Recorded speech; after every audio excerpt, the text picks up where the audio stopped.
காலை நேரத்தில் 60 வயது மதிக்கத்தக்க ஒருவர் தன் 4 சக்கர வாகனத்தை ஒரு கடைக்கு முன் நிறுத்திவிட்டு சென்று விட்டார். கடைக்காரர் வந்து காரை பார்த்தபொழுது மிகுந்த கோபமடைந்தார். அறிவில்லாமல் இங்கே காரை நிறுத்தியிருக்கிறான், நான் எப்படி கடையை திறக்க முடியும் என்று தனக்குள்ளே முணுமுணுத்தார்.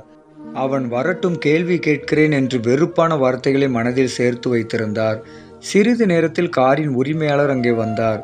கடைக்காரர் அவரை பார்த்து கோபத்தில், ஏன் இப்படி செய்தீர்கள் என்று கோபத்தில் கேள்வி எழுப்பிய அடுத்த வினாடியே அந்த மனிதர் 2 கைகளையும் கூப்பி, சாரி, என்னை மன்னித்து விடுங்கள் என்றார்.